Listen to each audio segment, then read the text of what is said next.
Salut à tous et bienvenue sur notre chaîne. Aujourd'hui, on plonge dans un passage vraiment intense de la Bible. Exode chapitre 12, versets 29 à 36. C'est un moment charnière, le point culminant de la confrontation entre Moïse et Pharaon et le début de la libération d'un peuple entier. Alors installez-vous bien, on y va. Le récit commence au milieu de la nuit. Imaginez le silence, l'obscurité totale en Égypte. Et soudain l'impensable se produit. L'Éternel frappe tous les premiers-nés du pays, depuis le fils de Pharaon, l'héritier du trône, jusqu'au fils du prisonnier dans sa cellule, et même les premiers-nés du bétail. C'est la 10e et dernière plaie, la plus terrible de toutes. La Bible nous dit qu'un grand cri s'éleva en Égypte, car il n'y avait pas une seule maison où il n'y ait un mort. La douleur est immense, universelle. Face à cette catastrophe, Pharaon, qui avait endurci son cœur à de multiples reprises, finit par céder complètement. En pleine nuit, il convoque Moïse et Aaron. Son ton a radicalement changé. Fini l'arrogance et le mépris. Maintenant, c'est l'urgence et la peur qui parlent. Il leur dit « Levez-vous, sortez du milieu de mon peuple, vous et les enfants d'Israël. Allez servir l'Éternel, comme vous l'avez dit. » Il ne pose plus aucune condition. Il leur ordonne même de prendre leurs petits et leurs gros bétail. Et puis il ajoute une phrase incroyable. « Et bénissez-moi ». Le roi le plus puissant du monde, humilié, demande la bénédiction des esclaves qu'il vient de chasser. La pression ne vient pas seulement de Pharaon. Tout le peuple égyptien pousse les Hébreux à partir le plus vite possible. Ils se disent « Nous allons tous mourir ».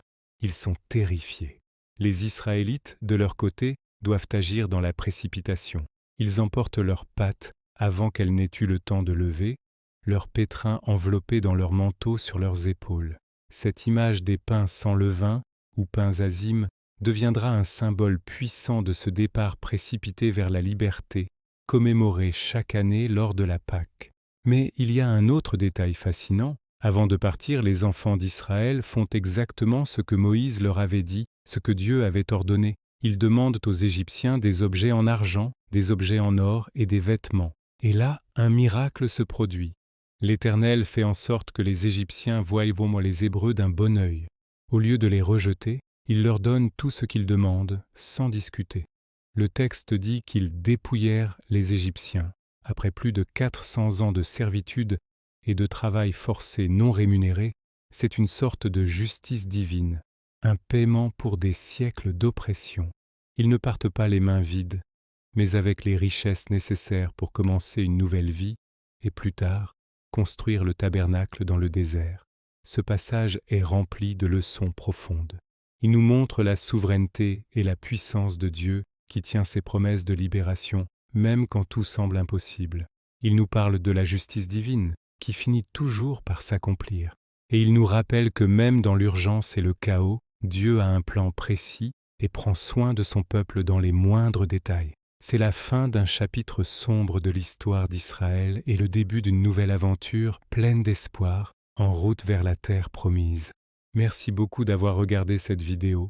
J'espère que cette exploration d'Exode 12 vous a intéressé et touché.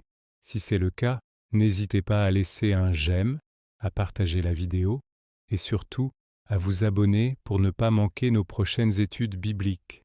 Dites-moi dans les commentaires ce que ce passage vous inspire. À très bientôt.